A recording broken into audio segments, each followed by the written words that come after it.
Assalamu alaikum wa rahmatullahi wa barakatuh. I'm here with Professor Awadh Binhazim, and I am going to jump straight into the questions. Assalamu alaikum. Alaikum salam wa rahmatullahi wa barakatuh. Tell us your story. My name is Awadh Binhazim, born and raised in Lamu. Primary schooled in Lamu, then did Mombasa, Shimolatewa. Left for Saudi Arabia at a young age, attended King Faisal University for my undergrad. Came to the University of Nairobi for a master's, moved on to the States for a PhD at the University of Georgia. And then after that, joined the university systems in the States, University of Texas, ended up at Mihari Medical College in Nashville. So rose through the ranks to become full professor, right now serving as Deputy Vice Chancellor at Technical University of Mombasa. Okay. Alhamdulillah, mashallah, that's quite solid. What does a typical day look like for you? Well, it's an early rise, of course, for Salah and all that, and get ready to go to work by 8 I'm out of the door. Actually, before 8 I'm out of the door, and then be at work at least by 8:15. And then, of course, many of our institutions in Kenya operate by crisis, so I have to deal with a lot of crisis when I go into work. We're trying to change that so that people learn to plan ahead of time, because it's all about planning. Yeah. And then, of course, it continues on like that. I get a chance to mentor young people who are students at the university and to give them a sense of direction, especially in career pathways. Okay. And then, of course, it ends by the evening when I'm back home and trying to wind down before I go to bed. Okay. How did you join the Journey of Faith team? Well, I was invited out of khutbahs that I had given at Masjid Rahma. The people who were part of the organizers approached me and said that we would like for you to be the local speaker. I think all of them came internationally. There was no local speaker, and I think some of my khutbahs there, they thought I'd add value to the list of speakers. And that's how I got invited. Okay. Who is your role model and why? I'd say I have one or two, but the main role model is my dad. My dad worked for the government system in Kenya for over 30 years in the Ministry of Education. Right. And he lived in different parts of Kenya. He got transferred to many parts of Kenya, starting from Lamu to Kisumu to Garissa to Mandera. And I was part of those movements, sometimes in and out because I was a student at a boarding school, but I experienced life at all these places. His main task was to establish school systems, primary schools, So he was an educator, and he was big as an educationist, starting institutions of learning. And I learned from that experience the critical importance of education and the place of education in society. So that also shaped my thinking, and I stayed in that line of work as well. Yeah. Tell us about a time when things didn't go the way you had planned and how you handled or dealt with that situation. Well, I was invited to a lecture at Vanderbilt University that the Muslim Student Association had organized. Then when I got there, I found that there's only 10 people. Either there was poor planning or poor public relations or whatever outreach that was done. So I was a bit disappointed, but then I still continued on with the lecture. But sitting about 2-3 rows in the audience seat was a young man that was sitting there, and he was an American person. He was a student at the university. So I explained how dissatisfied I was with the audience that was there, that they had not done a good job. Actually, it was just the committee members, the Muslim Student Association, executive body, that was in attendance. Yeah. Okay. So in the end, after I finished my talk, this young man came over to me and he said, can I talk to you? And I said, sure. He said, look, I've been reading about Islam a lot, and I'd like to be a Muslim.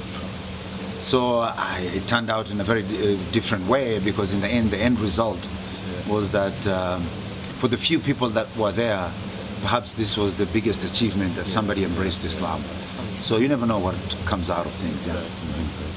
What is the one quality you'd like to see in your children? Actually, it's a combination of two, so I want to mention both because they're related to each other. Okay. One is that they have to be highly educated, and then two is they have to be of sound character. Okay. Yeah. So you'll send this video to your kids, I hope?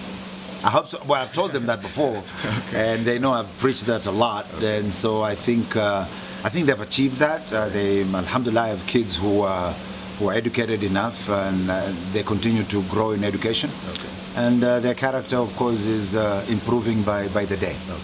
Yeah. Okay. Recommend one book that we should all read besides the Quran and the Hadith. Just one book that you feel everybody should read, or more if need be. Well, there is a series of books that I usually like, so I'll mention about 2 or 3. One is a book called The Art of War by Sun Tzu. It's not about fighting and so on, but it's showing you how you can win a battle without going to war. Okay. So how to be strategic about things in life, yeah? So that's one. The other one is by Tariq Ramadan. It's called The Future of Western Muslims and the Future of Islam. If I remember the title correctly. I've read that book, and I found it to be very informative. It applies to Muslims all over the world. It was talking about Western Muslims and how they could foster a very progressive Muslim culture there, and not to deviate from Islam, yeah, to still stay within that framework. But I think it still applies to us here because it really is about Muslims living in minority areas. The other book that I think is also worth reading is When Jesus Became God. It's a book written by a non-Muslim, but it shows you about the early formative years of Christianity. And it shows you how the early Christians deviated from the teachings of the oneness of God, and that Jesus was a messenger of God, and what resulted to where we have found ourselves today. So it's a very powerful story and message to anybody who wants to understand religions more.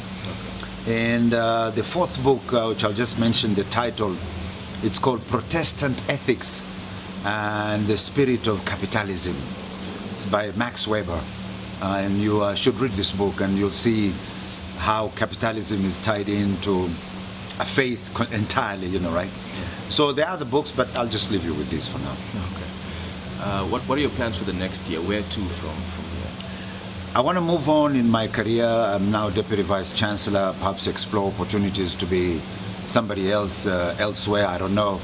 But the plans are to continue to do international dawah. I have students in Malaysia. I want to go back there, visit with my students in Malaysia and continue to work with them in propagating knowledge. But one of the most important agendas that I have for next year, locally and regionally, is to bring a greater awareness to the younger generation about the importance of education, about the importance of career pathways, and that religion can be a part of that process. But you continue to develop yourselves and to the youth, in other words, and the young people, and to stay focused in this direction. Okay. Final question. Do you have a message for the entire Ummah.co.ke family? This is from editors to authors to writers to readers, everybody who's involved in it, supporters, just that message to give them. Yes.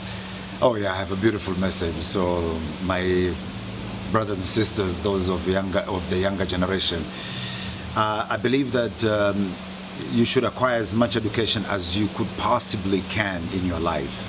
So in other words, if you're doing a bachelor's, prepare yourself to do a master's and so on.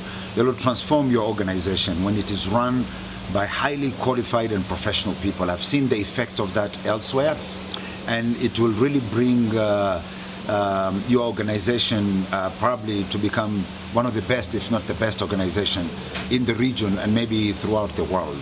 So this is one. Two is that the other message that I want to is that you stay connected with real-time issues, that you just don't become an isolated pocket of individuals that are working hard to push an Islamic agenda, but also if you stay connected with what's happening on the ground, then you know the issues of community and the issues of society at large. And that way you bring Islam to be relevant to the times that you're living in. I think Jazakallah Khair, Professor, for speaking to us. Always a pleasure. Good to have you here. Thank you as well.